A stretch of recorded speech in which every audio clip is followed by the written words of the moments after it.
ये हालात है भाई ठंड के हमारे यहाँ पे। शाम का टाइम है, शाम के टाइम थोड़ा सा बाहर आया था। आज मैंने कहा क्यों ना वीडियो जो है एक वीडियो बना के डाल दी जाए ठंड के टाइम में भी।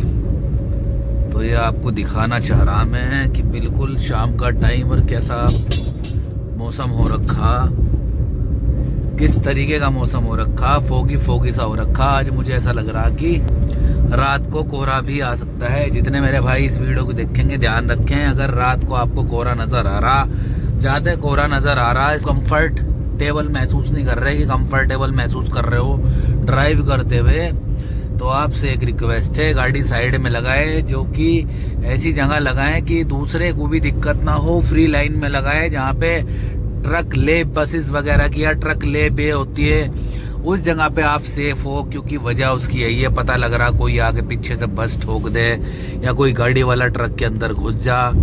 तो भाई अपील तो वैसे सभी से है कि जितने भी मेरे भाई बंद इस वीडियो को देखेंगे, ये समझ ले ठंड अगर हो रही है, अधिकतर ज्यादा अगर ठंड हो रही है और आपको दिख रहा है विजिबिलिटी बिल्कुल ठीक नहीं है, सामने सही नहीं चमक रहा और मैं कंफर्टेबल हूँ गाड़ी चलाने के लिए, तो आपने बस एक ही काम करना, गाड़ी साइड में लगाओ, हैजार्ड कर लो ऑन, अपने चारों इंडिकेटर भाई, ज्यादा सही रहेगा। मौसम खुलने पे निकले।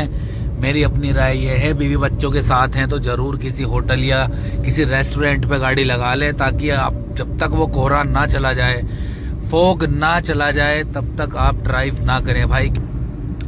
क्योंकि हो ऐसा जाता है, हमेशा ऐसा हो जाता है, अगर आप चला भी रहे हो फॉग के अंदर गाड़ी, तो भाई विजिबिलिटी जैसे आपकी गायब होगी। और नए हाईवेज पे तो ये फर्क पड़ता है कि मान ले कहीं गाड़ी आपने चला रखी या चला रहे, नए हाईवे पे हो, कहीं गड्ढा हो रखा हो या कुछ हो रखा हो, तो भाई ऐसा है कि विजिबिलिटी के हिसाब से आप अपनी गाड़ी ड्राइव करें, बहुत सेफली ड्राइव करें, आराम से चलाएं। तो भैया कहीं होटल या रेस्टोरेंट ले लें, रिस्क ना लें। अगर आपको दिख रहा कि 100 मीटर 50-100 मीटर की विजिबिलिटी है, तो आराम से आप ड्राइव कर लें, वो ज्यादा बेटर है भाई, क्योंकि वही चीज आपको बचा के लेके जाएगी। अगर कोहरा आपको दिख रहा भयंकर कोहरा है, तो भैया फिर तो आप बिल्कुल भी ड्राइव ना करें ऐसे मौसम में। किसी बड़ी गाड़ी या बस का या ट्रक का आप सहारा अगर लोगे, तो उसमें भी आपको एक चीज का ध्यान रखना पड़ेगा बहुत ज्यादा, क्योंकि आंखें भी ना बहक जाती हैं कई बार। जैसे कि आप निकल रहे हो किसी एक पर्टिकुलर ट्रक या बस के पीछे, जैसे मेरी बराबर से जनाब निकले, अगर आप बाई चांस कोहरा ज्यादा है और इनके पीछे डिस्टेंस बना के नहीं रखते, पता लग रहा है इन्होंने ब्रेक मारे और आपकी गाड़ी सट्ट से इनके ट्रक के अंदर घुस गई। पहली चीज तो यह है भाई। दूसरी है कि किसी के साथ चिपक के ना चले कोहरे के अंदर। मेंशन इसलिए कर रहा क्योंकि देखो इसकी रफ्तार देखिए आपने, ब्रीजा वाली क्या जबरदस्त रफ्तार दी भाई। तो ये चीजें हैं, बचो भाई, इन चीजों से बचना बहुत ज्यादा जरूरी है। कम से कम इतनी दूरी रखें जितनी दूरी मेरी है इस ट्रक से। अगर इतनी विजिबिलिटी है तो फॉग में आप गाड़ी आराम से ड्राइव कर पाओगे। ये है कि आप अपनी स्पीड को मेंटेन रखें। कहीं अगर 80-60 लिखा हुआ, जैसे साइड में बोर्ड पे लिखा हुआ, तो आप वहां 60 या 40 ही चलाएं सेफली। अपने घर पहुंचना है भाई बीवी बच्चों के साथ, तो ये ध्यान रखें फॉग के अंदर। अब जितनी दूरी है भाई, महाशय चल रहे हैं हमारे से ट्रक, अगर कोहरे के अंदर ये साहब चल रहे हैं, जा रहे हैं, तो आप इनसे दूरी बना के रखें, वो भी उचित दूरी, बहुत ज्यादा नहीं, उचित दूरी, ताकि ये गायब भी ना हो जाएं। क्योंकि इनकी जो बैठने की इनकी जो सीटिंग कैपेसिटी है ना, वो थोड़ा सा ऊपर है।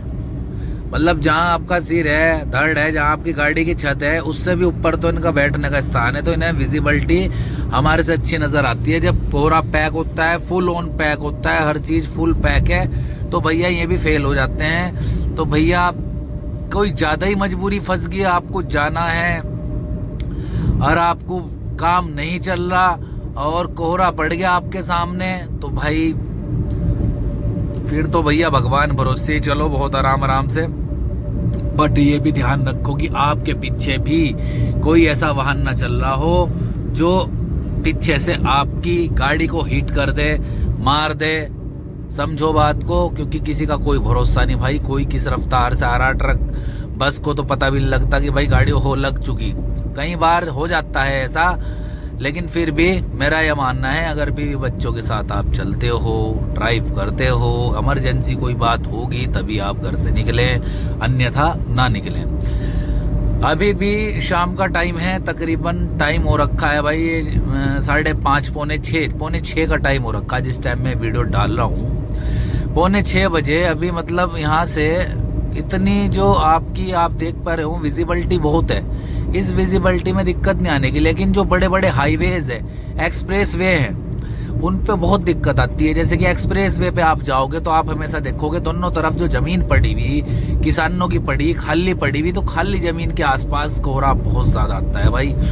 और एक्सप्रेस वे पे अगर आपका पहिया एक बार चढ़ गया और चढ़ने के बाद आपने गाड़ी देखा कि यार फॉग हो रखा, तो या तो भाई कहीं रेस्टोरेंट जो है एक्सप्रेस वे पे जो उन्होंने आमंत्रित कर रखे होंगे तो आप वहां जाएं, वहां बैठ जाएं, आप रिस्क ना ले। एक्सप्रेस वे पे भाई हर आदमी ये सोच के चले गया था यार एक्सप्रेस वे है, चले जाएंगे गोली की तरह जाएंगे और गोली की तरह आवेंगे।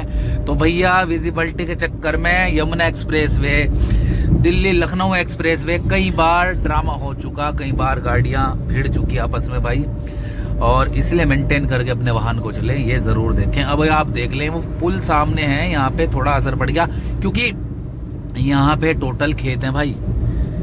ये देखिएगा आप, अब भी आपको नजर आ रहा होगा वो पुल कितना मतलब धुंधला सा है। अब मैंने अपने हेडलाइट ऑन की है गाड़ी की, ये देखिएगा आप, जबरदस्त अरोमा है भाई। और ये कब परिवर्तित हो जा कोहरे में कुछ भरोसा नहीं है। या जहां भी मैं जाता हूँ आजकल प्रकोप छाया हुआ है उत्तराखंड के अंदर, भालू गुलदार ये सब बाग वाग बहुत जबरदस्त है भाई। और ऊपर से देखो ट्रेन जाती हुई वो जा रही, अगर आपको दिख गई हो वो ट्रेन जा रही है। हमारे यहाँ का न्यूली ट्रैक है और अब हम जाएंगे इधर राइट साइड में। जरूर ध्यान रखें इस वीडियो को देखते हुए कि भाई यार मैं मतलब अगर ड्राइव कर रहा हूँ और कोहरा है तो मुझे क्या करना चाहिए।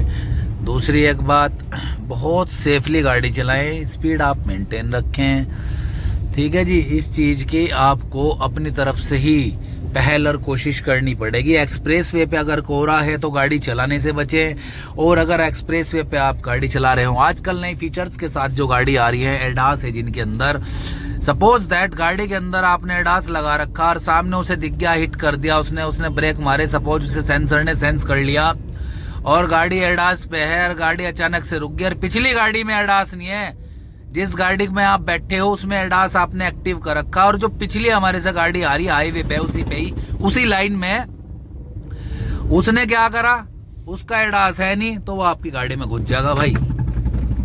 ये फीचर्स जितने अच्छे हैं उतने ही खतरनाक भी है भाई। तो फीचर्स जो गाड़ी के हैं अच्छी बात है, नो डाउट, बढ़िया गाड़ी आ रही हैं, हर तरह के फीचर्स मिल रहे हैं। उन फीचर को सही जगह और सही तरीके से इस्तेमाल करना बहुत बड़ी जिम्मेदारी होती है भाई। ऐश और मौज के लिए नहीं भाई कि ऐश ले रहे हम, मौज ले रहे और उसके बाद होगा ये फलाना ढिमकाना एडास क्रूज, ये जब लगाए जब आप सुटेबल हो, पूरी तरह कंफर्टेबल हो, इन्हें एक्टिवेट करने के बाद हाँ आप सही से यूज कर पा रहे, गाड़ी लेन में सही चल रही या नहीं चल रही, ये चीज है भाई। और सीट बेल्ट हमेशा बांधे भाई, बहुत जरूरी है यार सीट बेल्ट। उत्तराखंड आओगे तो सीट बेल्ट आपको परमानेंट बांधनी पड़ेगी क्योंकि यहाँ पर सीट बेल्ट के चलान हैं भाई। और मेंटेन रखनी पड़ेगी आपको स्पीड। बोर्ड पे अगर 60 लिखा तो 60 चलाओ, अगर बोर्ड पे 100 लिखा तो 100 चलाओ और अगर बोर्ड पे 80 लिखा तो 80 चलाओ, ठीक है भाई। अगर आप अदरवाइज तेज चलाओगे तो आपके चलान होने तय हैं। और ड्रिंक एंड ड्राइव बिल्कुल ना करें, ड्राइव करते समय आप दारू ना पिएं, ज्यादा अच्छी बात है। उससे क्या है आप अपने और अपने परिवार के पास सेफ पहुंचेंगे। तो भाई वीडियो में बताई गई इंफॉर्मेशन, अगर वीडियो में बताई गई इंफॉर्मेशन से अगर आप ताल्लुक रखते हो, आपको अच्छा लगता है कि मैंने कुछ ठीक बताया, तो भाई लाइक जरूर करना, शेयर सब्सक्राइब जरूर करना। फिर मिलता हूं नेक्स्ट वीडियो में। नमस्कार, जय उत्तराखंड, हर हर महादेव।